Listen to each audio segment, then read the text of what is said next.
don't think that's an upgrade to let Danny leave to bring in that player. I think, you bring in that player and let him compete with Danny and let him learn behind him and let him,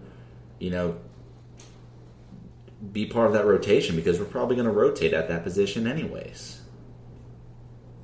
Actually, I think Sessegnon, famous last words here, but I think Sessegnon will be a nailed-on signing this summer for us. I hope so. I hope so too. I would, along the lines of what you just said, Timmy. I mean, what a great understudy he would be to Danny Rose. I mentioned sort of if we were to sell everybody that we could possibly sell, or at least the players that could be most immediately identified, and that number is about 180 million. Let's talk about possible needs or players to be brought in: a Sessegnon, an Eriksson replacement, a Toby replacement, and an Ndombele. I put like a 40 million pound figure on Sessegnon. Eriksson replacement, I just came up with a 60 million pound number. A Toby replacement, I put a 35 million pound number. And on Ndombele, I put like 60 million, and I'm probably under there. That's about 200 million. You're way under there. I probably am, but my whole point is like, even let's just say that I'm 30 million pounds, 40 million pounds under. It's about a 230 million pound number. You got 180 million pounds in players that you identified. So that 50 million number that one of our listeners asked about, hey, could we have a 50 million net spend? I think that would be enough to get the moving parts that we need in here. Okay, so real quick, I differ with you on the Toby replacement, but let's table that real quick. I want to talk about Ndombele because Austin Bazan at ATX Bazan asks, is Ndombele really worth the asking price? And right now it's looking like that is at least a minimum of 70 million pounds. Minimum. You have the president of Lyon who is openly and notoriously starting a bidding war. He wants to get other teams in. He wants to get the maximum price possible for Ndombele, and Ndombele warrants it because I think he is that good. But I think it's going to cost us a minimum of 70 million, probably 75, maybe 80. Do you think it's worth it? And Austin asks, if so, should we pay whatever it takes to get him? For me, yes. I say pay whatever it takes to get him because that can transform, I think, our entire team. Think Moussa Dembele, but with more forward passing instead of side to side. Is the Lyon owner or president? Is it the same cat that Levy destroyed over Hugo Lloris? I think so. God, he's the guy that said he would never deal with Levy again after the fiasco with Hugo. Oh, great. So yeah, it probably is 80 million. All right, my spreadsheet just bumped up. He's really that good? Yeah, he's really that good. He really is that good. And he's proven it in the Champions League. And he's only 22. He is that good.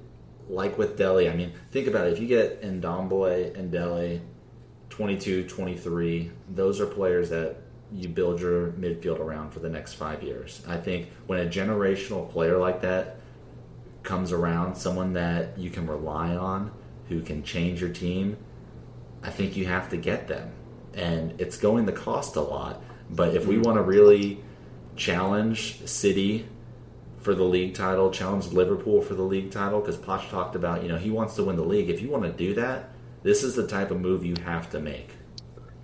Yeah, I think obviously we're hopefully not getting too far ahead of ourselves with these targets and prices, etc. But there's been strong links to Ndombele and Tottenham in the media recently. He talked about Tottenham today. Here is his quote. He did. His quote is, "It's true that Tottenham are a great team, a big club. They finished fourth in their league. They were finalists in the Champions League. They are a big club like many others. Which player would not be interested in a big club?" Now, granted, he wasn't asked about any other clubs but Tottenham. That was the only one they asked him about. But it sounds like there is interest there. Yeah, but it seems, as somebody else said on Twitter, it reminds me a little of when we were after Van Bommel a few years ago. He said exactly the same things and he didn't come anywhere near Spurs. But listen, I'm hoping this one pans out. I do think he's good enough.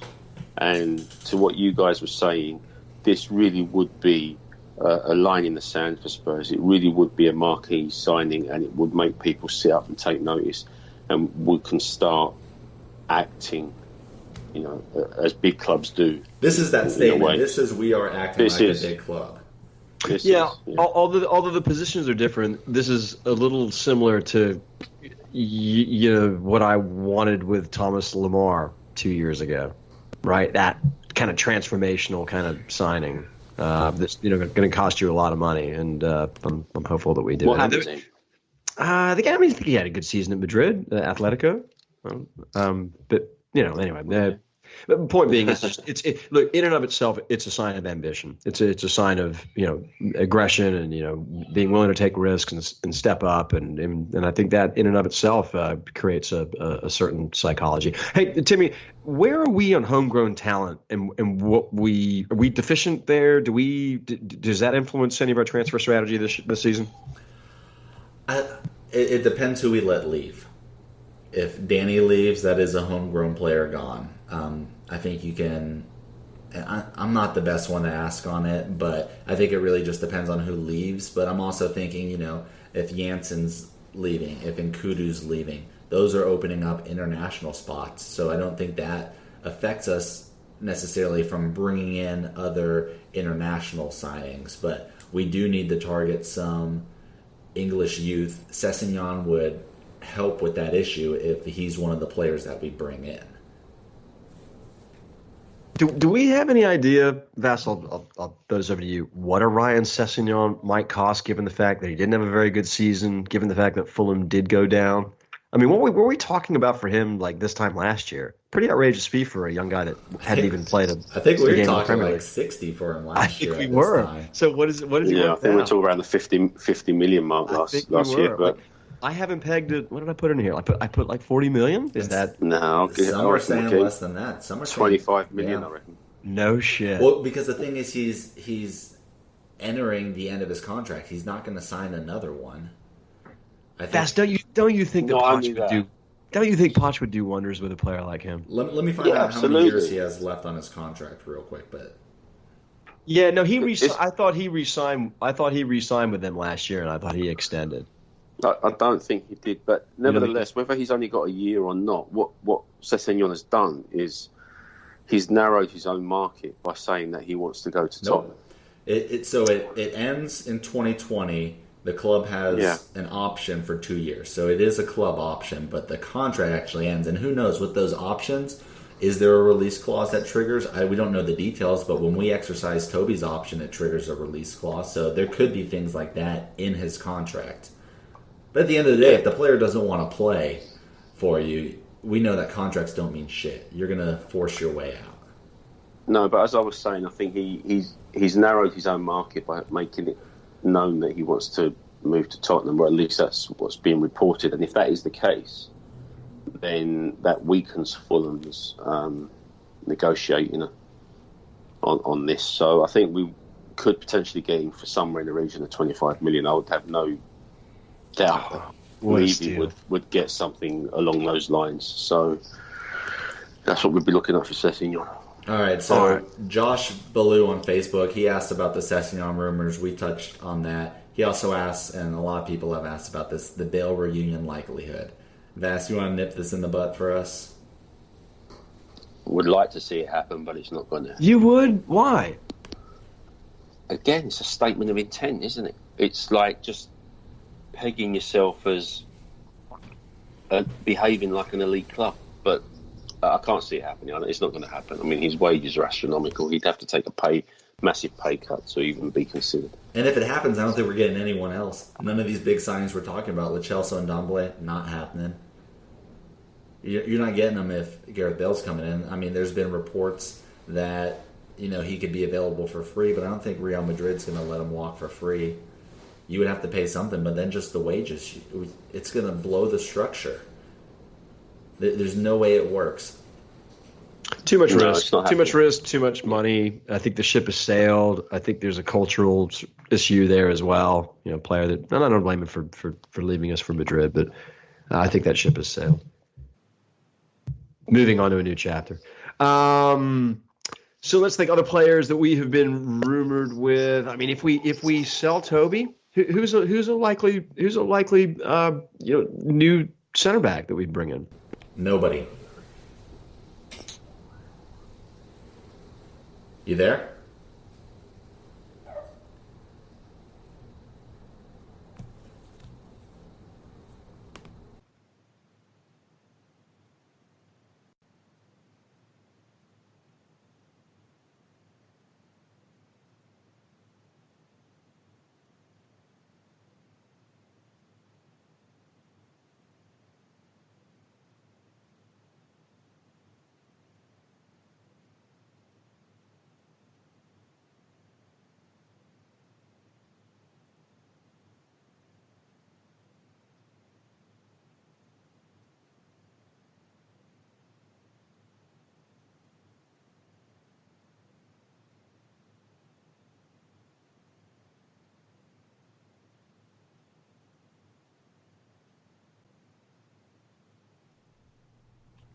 Apologize, everybody. Technical difficulties. Football gods just don't want us to get out this transfer pod. Maybe it's because we're not going to sign anybody. Who knows? Maybe it's a waste. But tornadoes have come through Texas and caused issues with our recording. But we're determined to get this out for you. So we apologize for if it seems like it's kind of skipping over the place. But maybe a couple seconds for you was about an hour for us that we had to wait for power to get back.